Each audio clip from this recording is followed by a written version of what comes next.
హరి ఓం. మోహన్ వాణి podcast channel శ్రోతలందరికీ శుభ అభివందనము. నన్ను ఒకరు ప్రశ్న అడిగారు.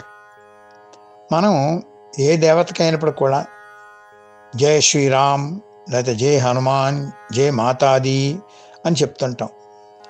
అసలు ప్రతి దేవత కూడా నిత్య జయస్వరూపులు కదా, వాళ్ళకి మనం జయం చెప్పడం ఏంటి? మనం జయం చెప్తే కానీ వాడు జయించలేరా అని ఒకరు మంచి ప్రశ్న అడిగారు. దాని వివరణ ఇప్పుడు నేను ఇస్తున్నాను. జయ అనే శబ్దానికి అర్థం ఏంటి? సర్వోత్కృష్టమైనటువంటి, అంటే అన్నిటికీ మించిపోయినదే జయం. అదే జయస్వరూపిణి నిరంతర భగవద్భావన. మన హృదయంలో అన్నిటిని మించి ఏమున్నది? భగవంతుడు ఉన్నాడా? కాదు.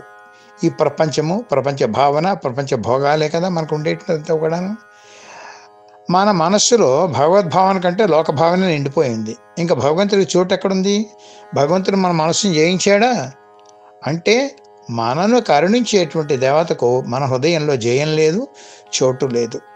అందుకని ఏంటనమాట, అమ్మా నా మనస్సులో అన్నిటికన్నా నువ్వే నిండిపోయి ఉండాలమ్మా, నువ్వు నా మనస్సుని తప్ప అన్నీ జయించావు, నా మనస్సును కూడా జయించమ్మా అనేదే మనం దేవతకు చెప్పేటువంటి జయభావన అన్నమాట. మన ఆరాధ్య దైవం అమ్మైనా, రాముడైనా, హనుమైనా ఎవరైనా కావచ్చు, ఆ దేవతను ఉద్దేశించి చెప్పే జయ జయధ్వానం యొక్క భావన ఏమిటి అంటే, నా మనస్సును నువ్వు జయించి నా మనస్సులో నువ్వు నిండిపోయి ఉండాలమ్మా అని చెప్పడం అన్నమాట. అందుకని అది గుర్తుపెట్టుకుని మనం ఈ జయ జయధ్వానాలు చేస్తూ ఉండాలన్నమాట. శ్రీరామ జయం సర్వ జగద్విజయం, శ్రీరామ రక్ష సర్వ జగద్రక్ష. జై శ్రీరామ్. హరి ఓం.